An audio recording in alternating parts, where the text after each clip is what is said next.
Morning, কেমন আছো সবাই? আশা করছি সবাই ভালো আছো, আমরাও ভালো আছি। বাবাকে নিয়ে যাচ্ছি এখন হাসপাতালে।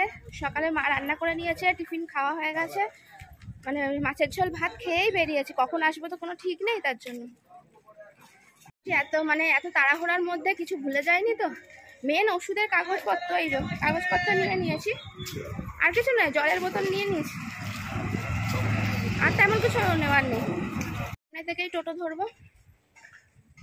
টোটো পাই কি না এটাই সমস্যা, আমাদের এখানে টোটোর খুব সমস্যা হয়।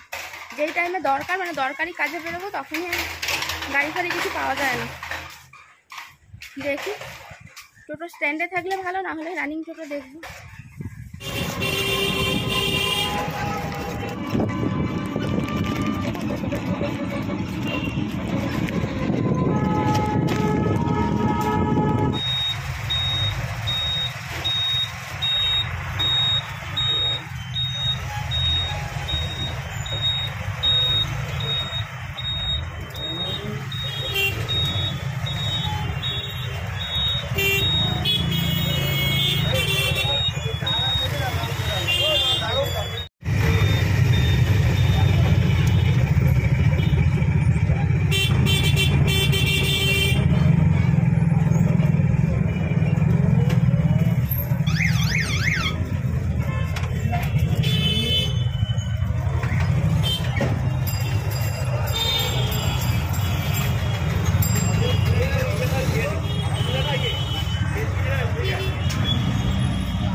নেমে পড়েছি, এবার উঠবো বাসে।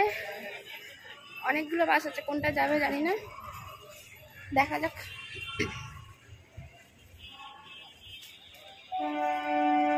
সামনে এই বাসটায় কয়েকজন লোক আছে, তার মানে এটাই যাবে আগে।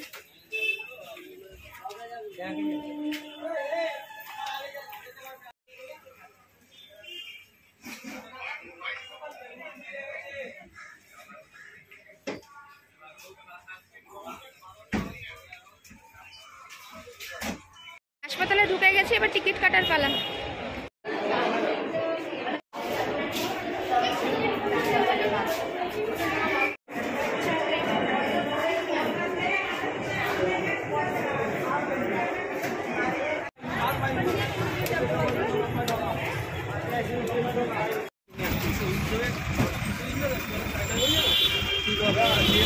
গরমে এটা না হলে চলছিল না। সাইডে সাইডে তারপরে ধাক্কা মেরে দেবে কিন্তু। আর আমার বাবা রাস্তা মাঝখানে চলে যায় শুধু হাঁটতে হাঁটতে। অনেক সাবধান করে নিয়ে আসি, তাও দেখো রাস্তার মাঝখানে অর্ধেক সময় চলে যায়। মানে একটু চোখের নজর আড়াল হলেই ব্যাস হয়ে গেছে।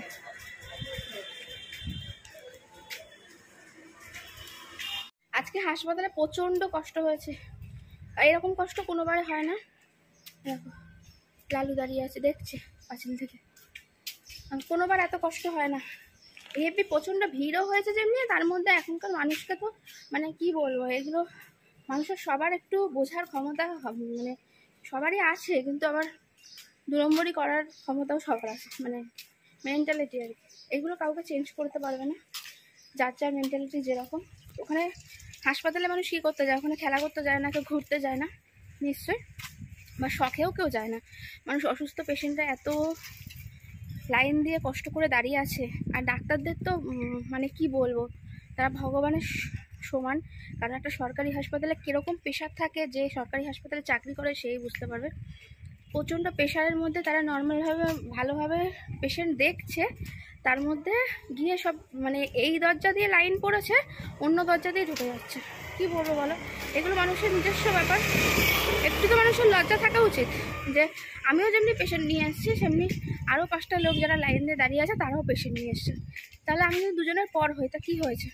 তার জন্য আমাকে চুরি করে ঢুকে যেতে হবে? কিছু বলার নেই, ঠিক আছে।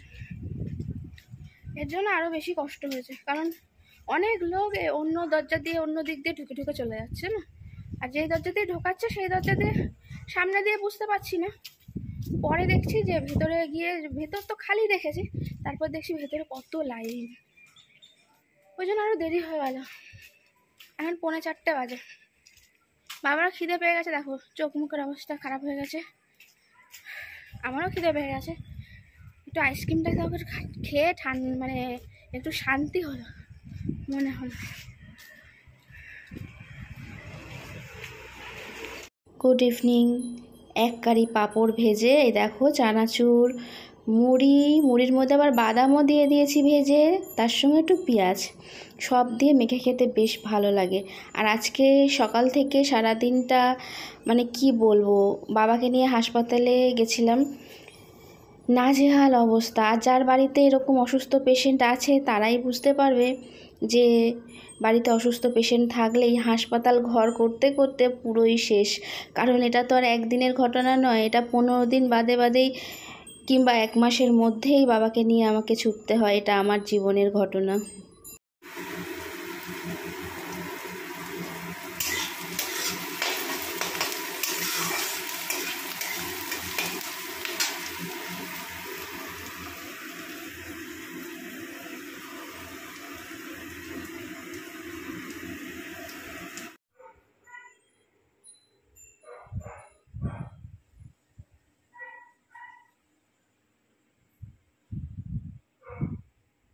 এটা হলো আজকে আমাদের রাতের মেনু। ডিম, আলু সিদ্ধ সব একসঙ্গে মেখে ফেলেছি, মানে আলুর চোখা যাকে বলে, তার সঙ্গে পেঁয়াজও আছে।